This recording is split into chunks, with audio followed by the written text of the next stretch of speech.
Hello and welcome to HighCast. This episode is recorded in the studios of Highland FM. Highland or Highland? Yeah, it's recorded in a studio of your local community broadcaster. Go to highlandfm.org.au to find out more about volunteering and how you can be involved. This episode is brought to you by Rad Solutions. Rad Solutions is a boutique consultancy offering strategic youth engagement solutions. Go to radsolutions.com.au. Our guest today is Jonathan. John? Yep. John Scott. John is a beekeeper. Checking out my notes, so I've got to hide them from him. Beekeeper, a firefighter, and an entrepreneur who runs several businesses within the Highlands. Welcome, John. Thank you very much, David. It's good to be here. Thanks for coming back. The last time I spoke to you was on live on air. Yeah. This time it's on a podcast. That's good. We can make mistakes this time and edit them out. there's no editing. No mistakes. It's all one take. This is as I record it. As you can see, we are recording this time. We are. As I record it is how it goes to air because I'm a complete amateur. I don't know how to off air. John and I were discussing the potential ways of putting this podcast to air, and I was saying I'm just doing the most simple version I know how because that's all I know at the moment.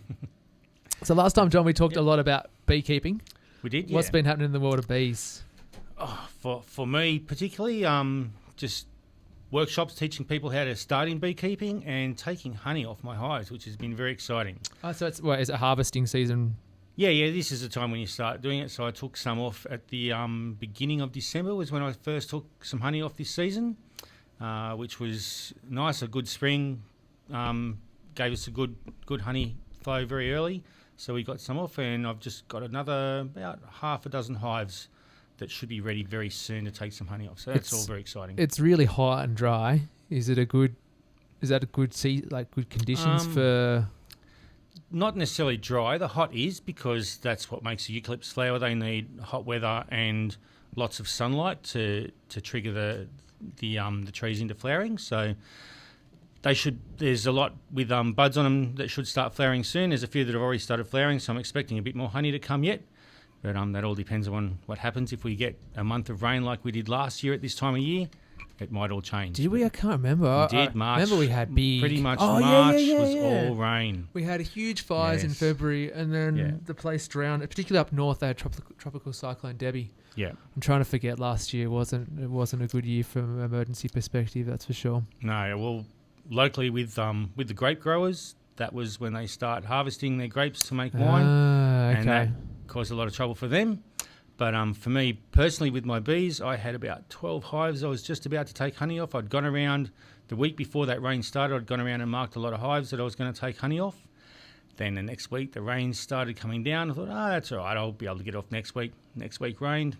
And then the week after that, and then the fourth week. And by the time I got back to them after all that rain, they used up a lot of the honey that they had stored away. I forgot that they eat the honey. Yes. I was like, does it spoil? Because honey is a great preservative, right? Yeah, well, honey, as long as it doesn't get wet, it'll stay fine for hundreds, thousands, really, potentially forever. Thousands, really. Yeah. Well, there's a lot of sugar in there. I told John beforehand that I've got Google available so that if there's anything that needs. Well, you can Google honey from the Egyptian pyramids. Yeah, of course. They found honey in the pyramids, and apparently, I'd like to taste it, but apparently it was fine to eat. So wow, it's been in there and for a long time. So what happens if water gets into it? Spoils, or is it can ferment. So it's not going to be anything that's going to make you sick. Sounds kind of cool, actually. Yeah, well, that's the basis of mead, which is the oldest alcoholic drink known to man. Do I need to Google that? You can Google that. All right, I'm putting a lot of trust in John today, ladies and gentlemen. Yeah, that's all right. You can trust me. I'm a beekeeper. You need a shirt. Actually, he is wearing a shirt that says, we'll have to get a photo. Caution, beekeeper, if you see me running, try to keep up. But I think you need a new one that says, I'm a beekeeper, you can trust me. I'll have to look into that. Maybe I can corner the market for that shirt. Otherwise, you will get stung. That's right, yeah. Even despite trusting me, you might get stung still if you hang around long enough. So So last year you lost a lot of honey because they just ate the bees. Well, just ate it. while it was raining for 4 weeks, all the gum trees that were flowering, all their flowers get filled up with rainwater, and there's not any nectar there. It's all watered down, so they can't collect as much nectar.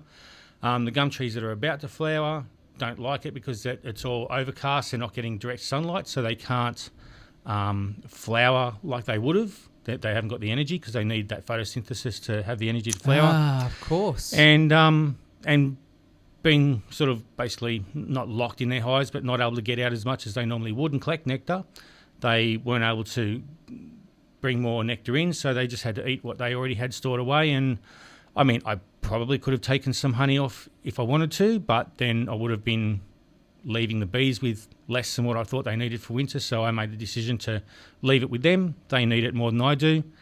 And I only took honey off 2 or 3 hives instead of 12. So, but that's just the way it goes. That's agriculture, just like anything else. I guess so. Yeah, it's part of living off the land. The land's no good to you if you take more than what's sustainable. Yeah. So, it's funny. I don't, or haven't necessarily considered beekeeping or apiary. Apiary. Yeah, apiary. Apiary. Yeah. Like in the same kind of fashion that you would dairy or horticulture or grazing, but it's no different, right? It's just like anything. Yeah. If the nectar isn't available in the environment for the bees to collect and bring back to make into honey, then there's no honey. Do you consider yourself a farmer? Yeah. A primary producer, rather.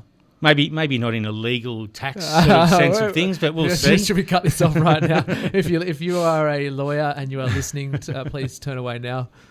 But I mean, I consider. I mean, I make food. I make honey. It's food, and so it's coming from the primary source. Primary producer, I suppose. I think just from my perspective, it's just. Yeah, you think when you think of prime production, you picture fields of wheat.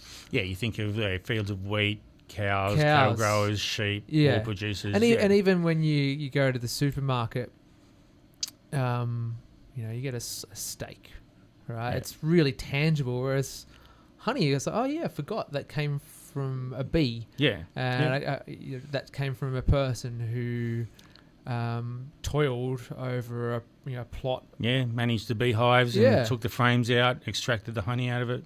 And last time we talked about I've got it's not an amateur interest in beekeeping. I would like to have an amateur interest, but I can't make the leap just yet. Yeah, because of taking it all out, spinning it in a centrifuge, and you're doing all the things because it just sounds like the risk and reward. That's where the flow hive can be a good idea. Yeah, and we've talked about this previously. Yeah, turn the tap in quotation marks, and honey comes out. Of course, you've got to manage the hive. There is a lot more to it than that. Yeah, and I was actually extracting some honey for a friend yesterday, and it took us probably from beginning to end about 2 hours to take the honey out from literally taking the frames off the hive, extracting it, putting the frames back on the hive and cleaning everything up, and it was all jarred up and everything.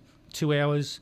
And that's not a flow hive. That's a normal hive. Yep. So really, that's all that a flow hive is saving you, which is good. I mean, and it makes it easy. You don't have to pull frames off. It does save you a bit of the hard work. You just have to go in and turn a tap. Less interaction with the bees. And less, there's going to be a little bit less disturbance to the bees, but it's still going to take quite an amount of time for all that honey to drain out of the frame. So you probably don't save yourself a whole lot of time as such. It just, I guess, makes it a little bit less stressful than having to pull frames out of the hive and cut the cappings off. It's certainly less messy. Yeah, you do drip a bit of honey about the place when you're uncapping the frames and that sort of thing. So, I mean, it's a good thing. I think the flow hive's a good thing, but at the end of the day, I sort of describe flow frames as Langstroth hives, which is your normal commercial hive. Yep. They're just Langstroth hives with modified frames in a honey super. Yeah, okay. And I think that's just the simplest way to explain what they are. Because the reason why I'm attracted to it is, there's got to be better ways that we can all live. Yeah. So things like having a small veggie patch. I've got chooks. Yeah. I would like to add eventually, not now. Eventually, I've got the spot. I've identified the spot that I'm going to have it. I need to do a bit of gardening to make sure that I've got to build a garden bed and make sure that it's away from lawnmowers and all that sort of stuff. I know where it's going to go now. Yep. It's underneath deciduous trees, so it'll get sun in winter, protection in summer. So anyway, I lost my train of thought, but it's in the same. So if you had a couple of chooks, a veggie garden that you got something out of every day, and then we're able to keep bees that you were able to get honey from, like that's just another step that you go towards being self-sufficient, and less environmental impact. You don't have to go to the supermarket and get it in either a glass or a plastic container. Yeah, you can reuse containers for your own honey. If you're going to sell it, you've got to use new containers. But if you're just containering it up for your own use or just gifts to friends, you can reuse containers. So it's one little step that, well, not everyone can do, because everyone would be like me going, "Oh, do I make the leap?" But it is. One more step that we can go, and honey would be a really good is a really good replacement for a lot of sugar. A lot of things that you put into cakes or whatever. Yeah, and you can use honey for pretty much anything that you put sugar in. Yeah, and far better for you. Yeah. There's a lot in news or whatever about the health impact of sugar. Yeah. Not saying eat, which is just straight glucose from sugarcane, where the sugar in honey is nectar from flowers, and it's also got enzymes and stuff that bees put in it. It's also got a bit of incidental pollen in it, so you've got a bit of the goodness of pollen and stuff as well. So it's got a lot of vitamins and minerals and stuff that you don't just get in plain sugar. Yeah, so in terms of how we can all lead, let's just say, healthier lives, honey can substitute for sugar. It can be a part of what you have at home that lessens your impact. I think. And like I said, I haven't quite got there yet, but it's on the list, the bucket list, with learning how to surf and skydive. But the reason why I started talking about that is because I was trying to liken it to how much work do you do in the veggie garden on a weekly basis. Every fortnight I spend half an hour cleaning out the chook shed. Mm-hmm. So is it on par with that? Yeah, well, I mean, if you want to compare it to chooks, you've got to give them fresh water every day. If they're lucky. If they're lucky. You've got to make sure that they've always got food there available to them. You're probably giving them chicken scraps every day or couple of days and that sort of thing.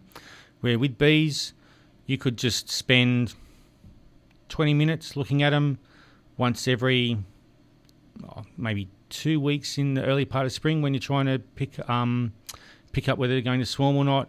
Maybe more like 3 to 4 weeks during late spring, summer and autumn.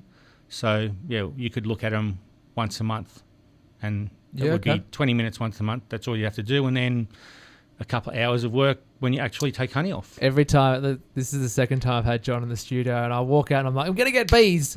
And then a week later, I'm like, I don't want to get stung by bees. I don't want to get stung either, but sometimes you do. So where's the best place in the Highlands for honey? I think probably one of the places I've consistently gotten honey from is more in the north of the Shire. I think it's just because it's a little bit warmer, so Collarvale, Hilltop, that sort of stuff. It's just a little bit warmer there, so I guess maybe the season, the flowering season, is just that couple of weeks longer. That's the more flowering quantity of thing. Although I do have some hives in Red Cow Farm, they do very well. That's in Sutton Forest.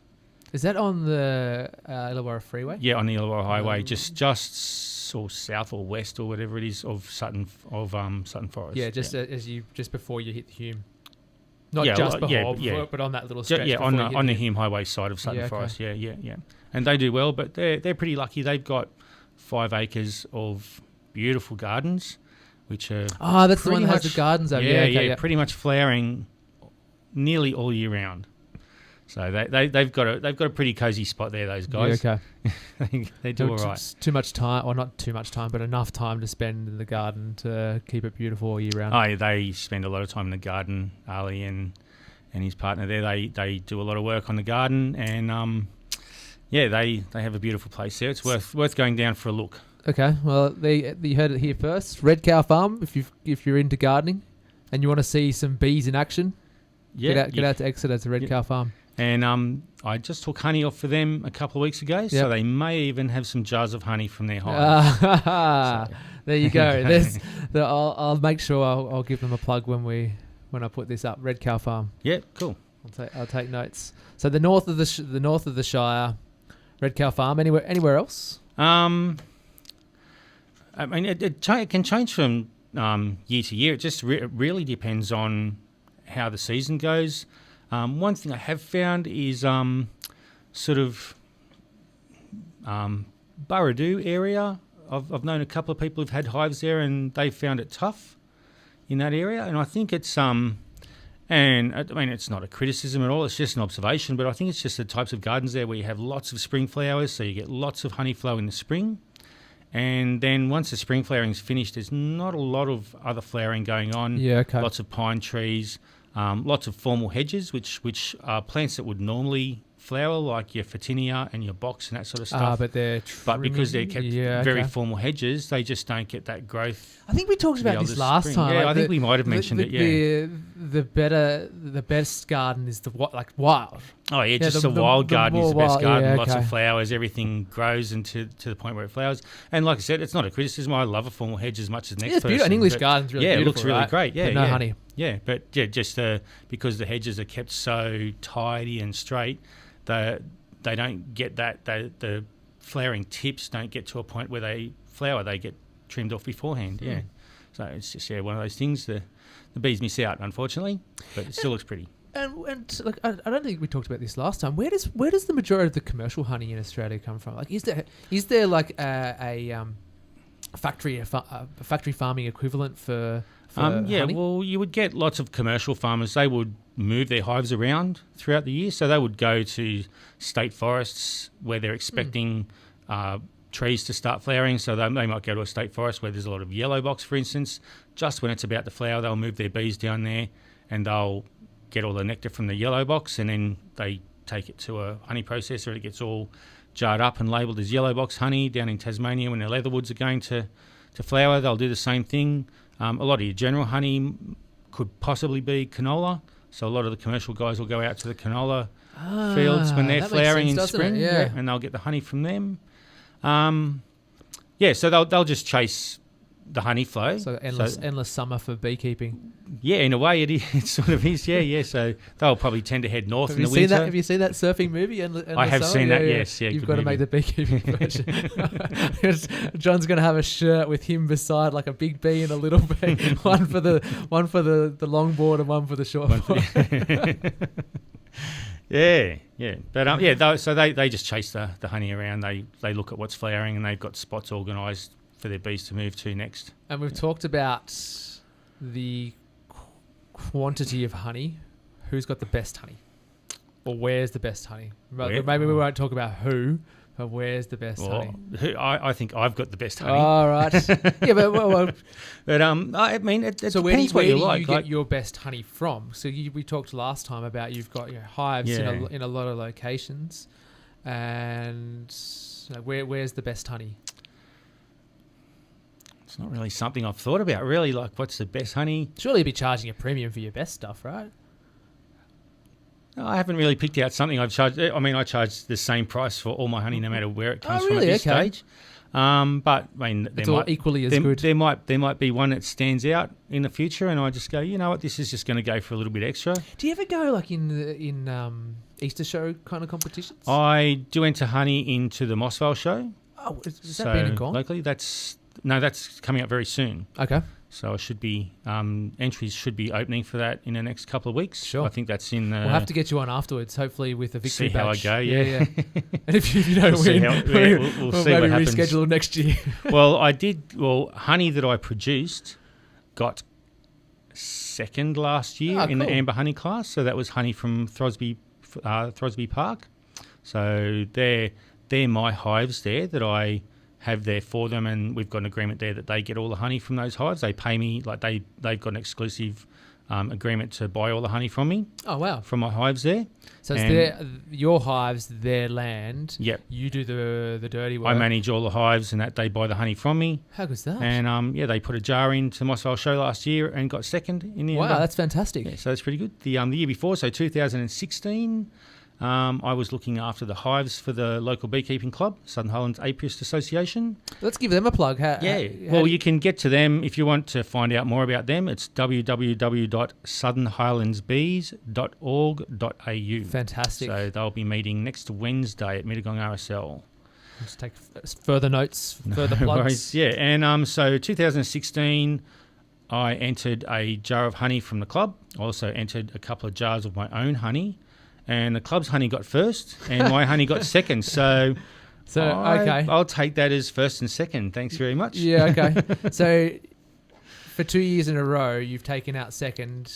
Yeah, both years. My and then honey, first honey in that I produce. Yeah. Yep. Wow. Yeah. So I am. That's all right. I hope there's. I'll have to. Maybe I shouldn't say this, but I am talking to the supreme being of honey. Don't say that. in the Highlands. If you're listening, what a riposte. And the reason I haven't ended in the Royal Show is it just seems like a lot of hassle to have to drive into Homebush to deliver 3 jars of honey to enter in the show. Why would you leave the Highlands anyway? Well, this is a show as much about. The Moss Vale's the primary honey competition anyway, I think. Is it? It's not. I don't know. The Royalies. I have so many. Well, the idea is that I have all these people on who have different experiences, and you could have told me anything. Yeah, you would just. That's why I had Google up when I was talking to my previous guests about journalism. I had a little bit of an idea about that, whereas beekeeping and honey, I'm a little bit vague on. Yeah. No, that's all right. But that's fine, yeah. I think that's one of the reasons why I started this podcast is, there's people like me who move to the Highlands who just move here because it seems like a nice place, but there's so many things going on that we're not aware of. Like if you lived in Moss Vale or Mittagong or Barrel, for example, and you have an office type job. You might drive around the beautiful countryside, but what's your exposure you might not to it? See it yeah. What's your connection to it? So the whole idea is to build up that connection. Yeah, so people can find out about different things. Yeah, for sure. Yeah, and honey is one of those things that's like, it's a little bit different. Well, honey's not different. You know. What I mean. It's the I guess the process of producing honey is something that people don't know a lot about. So I'm going to get a bit of mystery about it. I'm going to get a little bit controversial. Yes. Just looking at me like, oh god, here we go. So there's things happening in the Highlands. Say for example, around the proposed new coal mine. Mm-hmm. You don't have to comment directly on that. Are you, as time goes on, do you get concerned for primary production in a place like the Highlands? Absolutely. I mean, if the more forest or land that's cut down, the less environment there is available for the bees to collect honey from. Yep. It takes a while for trees to grow up to a point where they flower. So once all the trees are cut down on a block of land to develop it into residential blocks. In places like Renwick, for example. So those people will plant their own trees in time, but it takes quite a while for those trees to grow up and to a point where they're mature enough to start putting out significant amounts of flour for the bees to feed off. And I mean, on the coal mine itself, if that coal mine's going to affect the bore water, like the water table, to the point where even POSCO admit it will, that's going to have a big effect on the agricultural land that sits above and around that coal mine. So that concerns me for sure. We've got a great agricultural area here, and it'd be a shame to spoil it for what really is such a small amount of coal. But I don't want to talk about it too much. But I've got really conflicting opinions on it. So there's the obvious. Let's talk about the benefits. The obvious benefits to the local community through the proposed jobs, as well as the subsequent flow on of cash into the local economy. So it's kind of undisputed. Well, there are a few disputes around it. But let's say on face value, that seems on face like value. yeah, seems like a good thing, seems right? like a good thing, yeah. But then I also think, well, you've already so that's a new industry that would come in. You've already got a thriving industry. Yeah. Why don't you invest in that one and promote it? So why rob Peter to pay Paul kind of thing? And we've got a thriving industry here already in agriculture and agritourism, and that's an industry that can be developed even more. That's my point. And it'll go on for hundreds of years, where this mine's only proposed to go for 30 years. So again, I've got really conflicting opinions on it. I'll leave it up to smarter people than me to make. There's people who know more about it than me too. To make the decisions. It's a really interesting one, and that's again one of the reasons why I started the podcast, is to have discussions and talk about conflicting opinions, because there's probably people who might be listening to this and go, you know what, you're an idiot, Dave.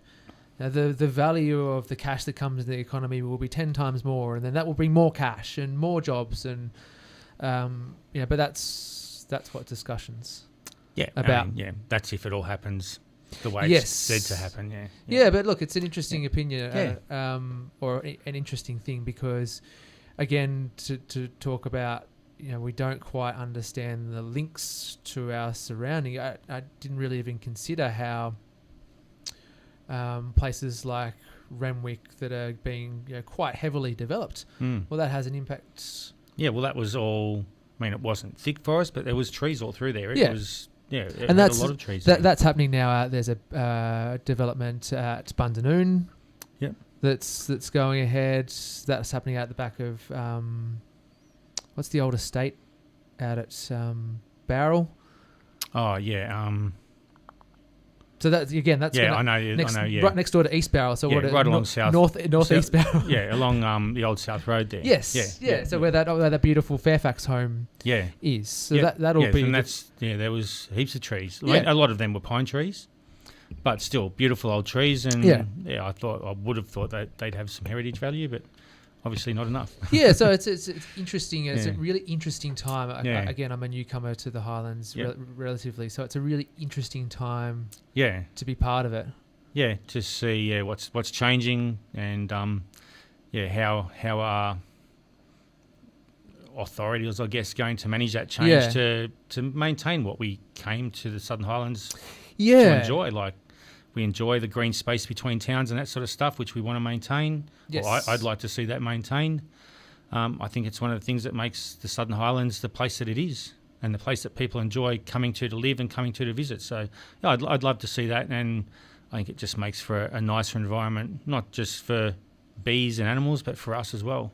I think there's definitely value in, like you said, it's the reason we came to the Highlands. Like, if you wanted to live in Ryde or Hurstville or whatever, well, you can live in Ryde or Hurstville. It might cost you $2 million bucks, but you can do it. Yeah. But or if you want to live in suburbia, like there's heaps of places that are in Parktown or those places like that. Drive that Northern Road between Camden and Penrith at the moment. Pretty busy. That's crazy. Yeah, and that would have been the same as the Highlands 20 years ago. Narellan, Oran Park.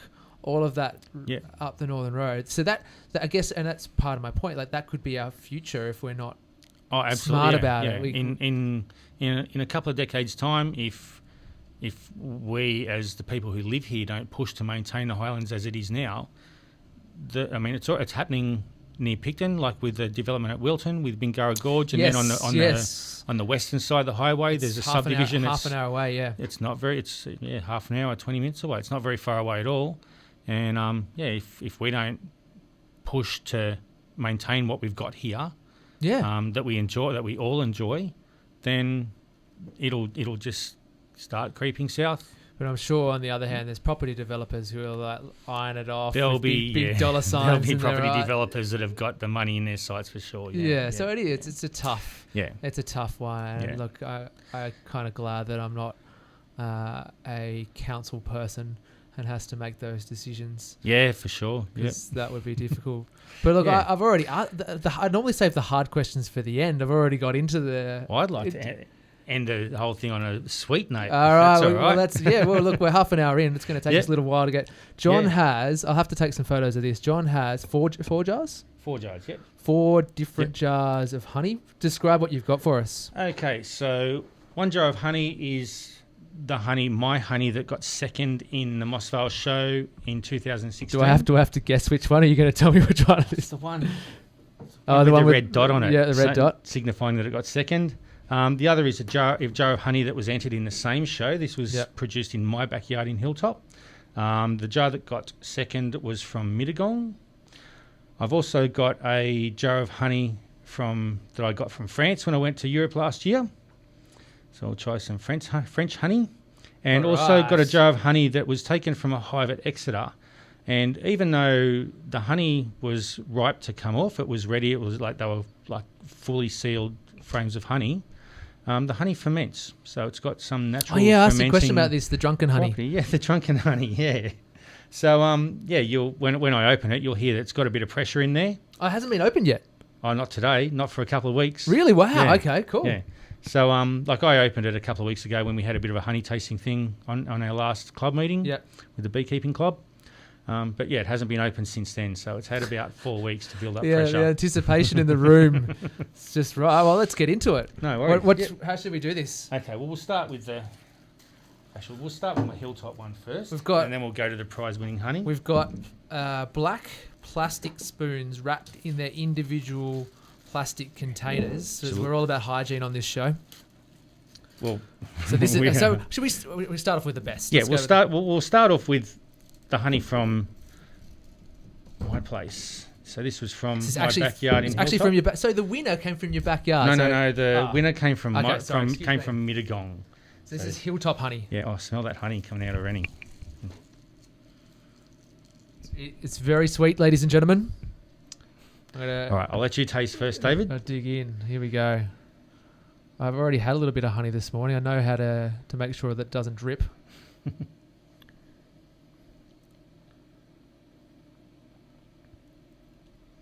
My God, that is really, really good. So I've had honey, just store bought honey this morning. Had it in my porridge. That is so much better. Yeah, in that I taste a bit of eucalyptus in there, so you'll get that sort of that. It tastes like gold. I know that's I'm a terrible wine connoisseur, right? But it tastes really rich.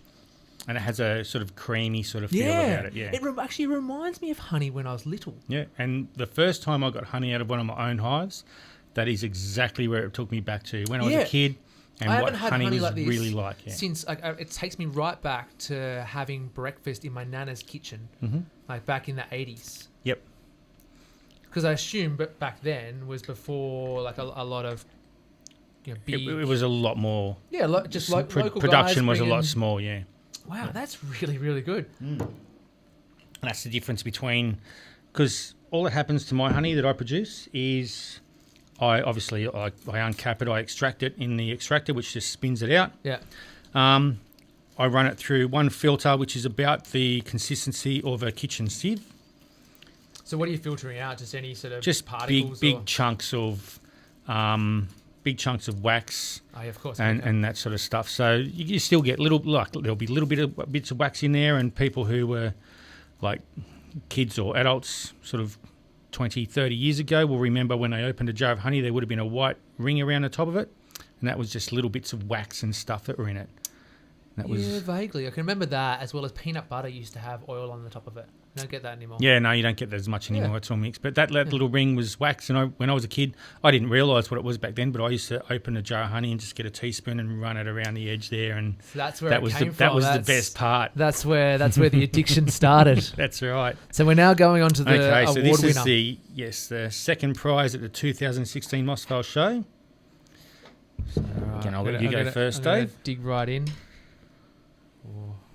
I don't want to get honey all over the studio. No, careful I don't get it on the mic. You might not. They might not let you back in.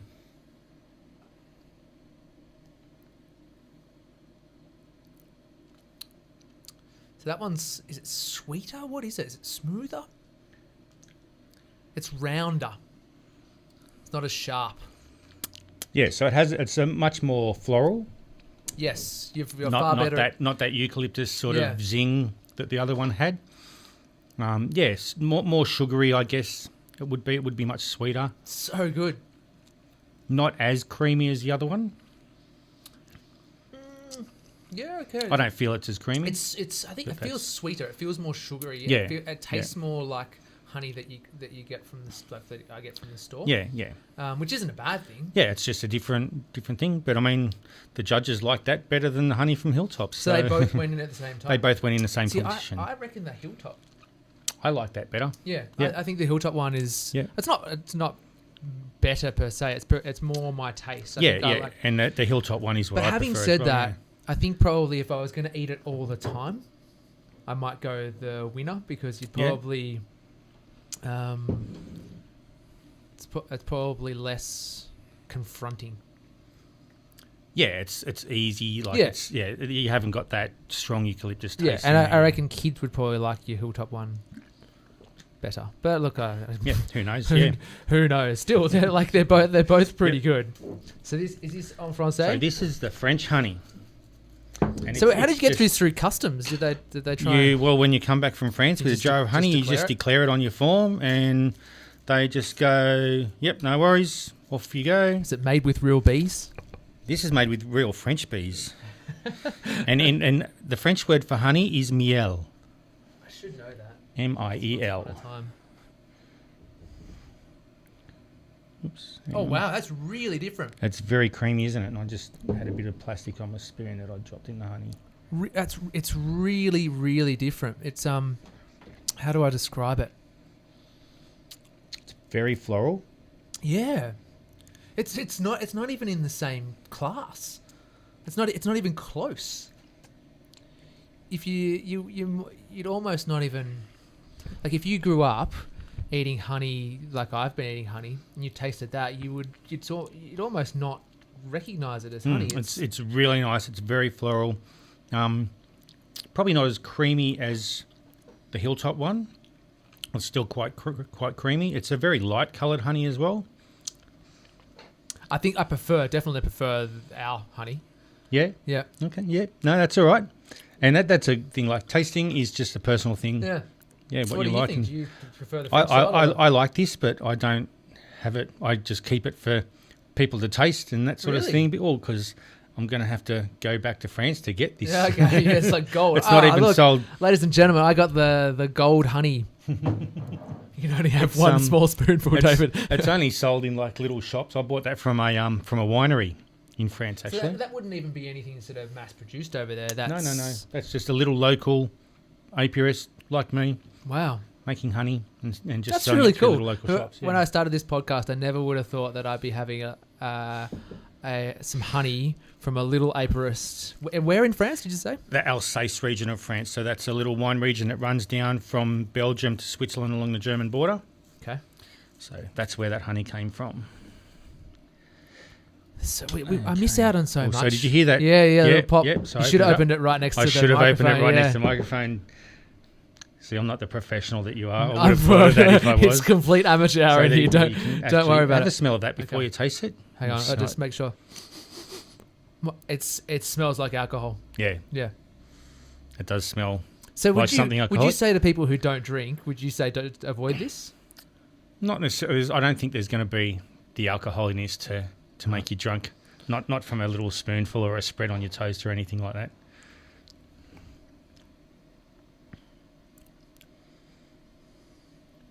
It's like, how do I describe it? It's almost like cough syrup. Yeah, it's got that cough syrupy sort of taste about it. Yeah, it's got quite a strong taste. And that's a mistake, is that right? Because water got in there. No. That's the way it came out. So it came out of fully capped frames. Yep. So when I say fully capped, when the bees dry the nectar out, I'll tell you how bees make honey thing. So bees collect nectar from flowers. Okay, so when they collect the nectar from the flowers, I have to draw a picture for people too. Sorry, go on. I'm being silly. Picture like fields of pretty pink flowers and stuff. I'm being silly. And so when they bring the nectar back to the hive, that nectar is about 80% water content. So it's quite watery. It'll drip out of the frames if you tip them up. So a bee brings back nectar to the hive. It basically regurgitates that nectar out, and another bee sucks it up. That's right. And they use I think I remember you telling me this yeah. last time. I'm like, oh yeah, people knew that. They probably wouldn't need it. So they like regurgitate it into another bee. That bee drinks it up. It might regurgitate it into one more bee, and then that bee will regurgitate it into the honey cell. So it could go through a few bees before it gets into the honeycomb. It's like cud, but worse. Well, it's like bee vomit. That's what I call it. You should have seen the smile on John's face as he said that. Yeah, so then they've got to dry it out because it's 80% water content. Wow. So they do that by fanning. That's right. You'll get bees fanning through, especially on hot days. You'll see lots of bees outside of a hive fanning their wings to push air through and dry out the honey. And when it gets down to about 17 or 18% moisture content, then they will cap it with wax, and that ensures that it stays dry, so no water can get in. Because honey is so dry, if you've got humid air inside the hive, that moisture in the air will absorb into the honey, so it'll want to equalise. So they'll cap it with wax, and when they cap it with wax and it's all fully capped, that's when I know that the honey's ready to go. So, and those frames, despite the ferment that that last honey has, it was fully capped frames ready to go, and I'm quite surprised that it ferments like that because. So it's magic honey as opposed to mistake honey. Well, maybe it is magic honey. Who knows? It might have amazing medicinal properties. So that's something we haven't talked about yet. So there's suppose like with is it Manuka honey that Manuka honey can cure the world? Well, I know I'm being facetious. Yeah. So Manuka honey has biological activity that is antibacterial and antifungal. It can kill infections that a lot of antibiotics these days can't kill. And honey was used as recently as World War I as a topical dressing on gangrenous wounds and stuff like that to kill the infection. So you could use that alcohol one for sure. Well, the fermented one that would kill everything, I reckon. It might even sting as you put it on, like the alcohol wipes. But I mean, like. Yeah, you did them in the right order. Sorry to interrupt. You did them in the right order, I reckon. Yeah. Because if you had the alcohol one first, I don't think you would have appreciated the other ones, the creamy, the first ones as much. Yeah, that's why I did them in that order. Yeah, that was perfect. Sorry, you. Yeah, no, that's all right. Yeah, so so you could probably put like any natural honey that hasn't been mucked around with too much. You could probably put that on any wound, and it would help to kill an infection on there. But obviously, the better the biological activity that it has, like Manuka honey, the better it's going to work. And Manuka is a Leptospermum species, like tea tree. Oh, yes, okay, yep. New Zealand has 3 Leptospermum species native to New Zealand. Australia has 30-something species. Really? So there's actually research being done to find out which Leptospermum species produce the best Manuka-type honey. And New Zealand is actually pushing through the international courts at the moment to stop Australia using Manuka. Oh, as a brand. As a brand. And I think if we're going to develop our own sort of medical grade honey, Australia should just have their own name for it. Don't use the New Zealand brand. Let them use their Manuka brand. We should just have our own brand and market it as something different to Manuka, and perhaps even better. I reckon we're mad. No. It's if ladies and gentlemen, if you have an idea of how to brand Australian medicinal honey, please forward it to John. Yeah. You can be the brand ambassador. Absolutely, yeah. But I just had a terrible thought. I know you can, in the States, they quite often infuse honey with medicinal cannabis. So you can have, on your toast, you can have medicinal cannabis with flavored cannabis honey. resin or oil or whatever. But I was like, cut out the middleman, just get the flowers to the bees and just let it go straight for it. And you just get the product straight from the hive. But who knows, you get a field of cannabis and let the bees run wild on it. I'm sure greater minds than me have already tried it, and it probably didn't work. There is actually, I've seen occasionally a meme on Facebook that has what is alleged to be a bee taking a stone taking bee, or perhaps a stone bee taking nectar from a cannabis flower. Yeah, whether I don't know how it would work. It sounds.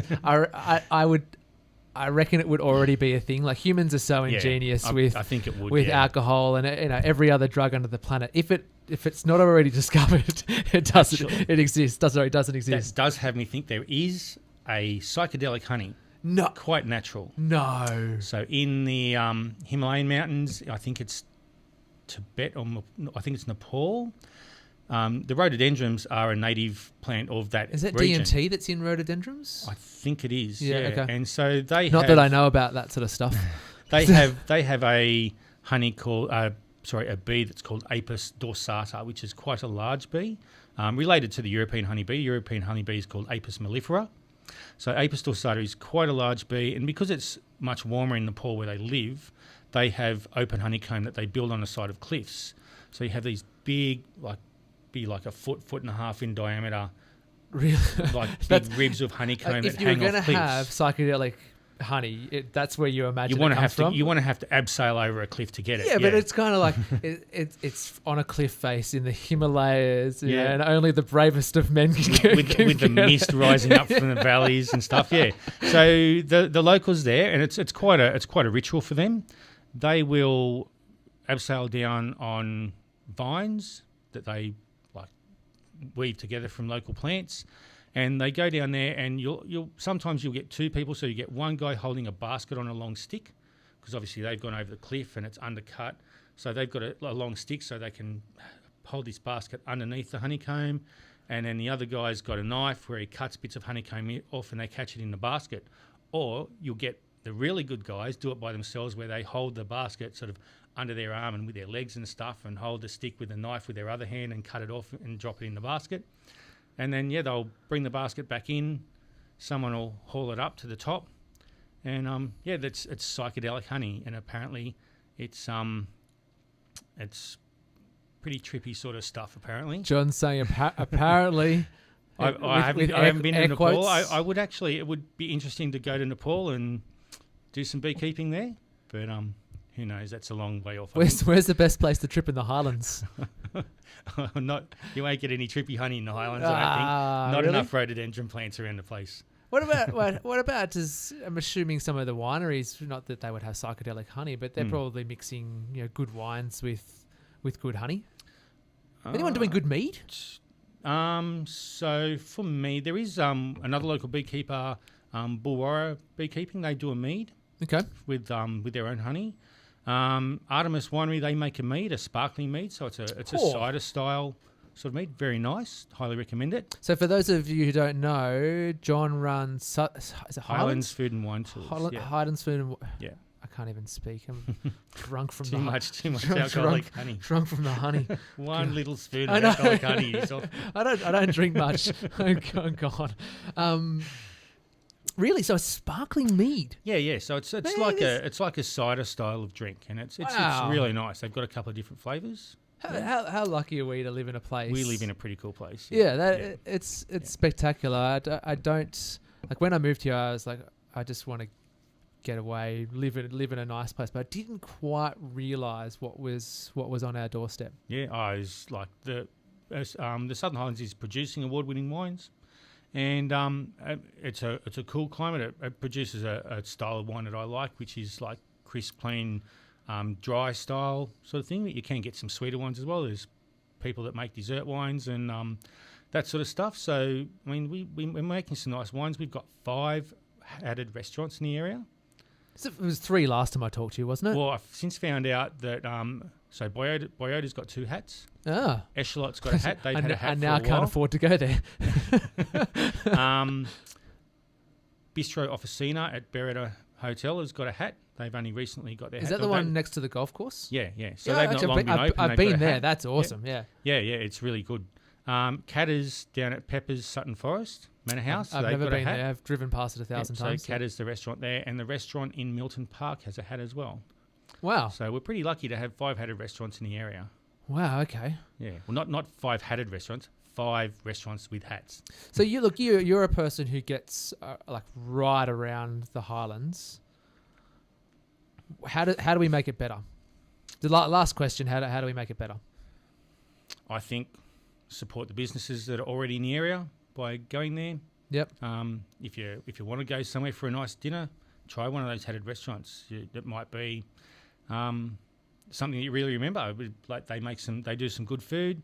Some of the stuff like degustation stuff can be a little bit challenging because it might be really different to what you've tasted before. But if you're willing to give it a go, it just might be something that you're keen to go back and do again. Who knows? Fantastic. Yeah, but I think just like go out to the wineries, have a taste, and if you like it, buy some wine. Go to the different. We've got so many, and not even just the headed restaurants. Like you've got places like Bendooli. You can go out there for lunch, have a great lunch. Yeah. So all the other little cafes. You've got like places like Josh's in Berrima, Eshelot and Berrima. You've got so many beautiful cafes. Burrawang Hotel. The general store at Burrawang's pretty good too. Yeah, the general store at I heard the Burrawang's butcher really good. at Burrawang's really good too. Yeah, they're supposed to be really good. Nice meat there. And so many good places to go to. So get really good food. my only thing, and I'll wrap us up in a second. But my only thing, and we talked about this last time, is the accessibility of that produce. I feel like it's so easy to go to Coles and to Woolworths or like Aldi now. You can buy things in Aldi that you think, well, how does that cost 5 cents? Yeah, like it's ridiculous. So how do we give local people? I feel like the knowledge is there. We know it's there. Yeah. How do we get just not necessarily cheap, but something that's affordable access to our local product? I guess that's a pretty big question, I suppose. I mean, I think for what it is, the wines in the local area are pretty reasonably priced. You can get them at the Co-op now, apparently. Yeah, you said that last time. Yeah, I haven't checked that out. But I haven't checked it out. Yeah. Actually, I'm trying to get in contact. If you're listening, is it Craig? The new general manager. Yeah. New general manager. I'm trying to get him on the podcast. Yeah. Tell us more about what's going on down there. Yeah. Because that looks like another really interesting place that's bringing things together and playing a really important part in our regional area. Yeah, for sure. But look, I don't expect you to have an answer. Yeah, I think as more people use it, like economies of scale start to kick in, where if they're producing more, they can afford to. Yeah, it just seems like such a shame. Yeah. Like I'm guilty of it too. It's just so easy to go to Coles and buy your apples and buy your. Not that you would get bananas from the Highlands, but buy all this produce that's probably been. It could be being produced up the road. You wouldn't know. Oh, yeah. I mean, you got people like Apple Cart Produce at the Werreye Farm, the Farm Club at Werreye, which was the old Werreye Tea House. Yep. I mean, you can get fresh vegetables from them. You've got Medway Farm just south of Burma, where you can get like quarters of a cow or I just don't have a place to put a quarter of a cow. Yeah, I know. You don't have to buy that much. You can buy less. Is there any refrigeration? Even 10 kilos? Like, where am I going to put 10 kilos? If there's any refrigeration mechanics that wants to loan me a chest freezer, I want to buy a quarter of a cow. You'll give them a shout on your next podcast. I can't. I'm not allowed to make a profit off this. I'm doing it as part of a community broadcast.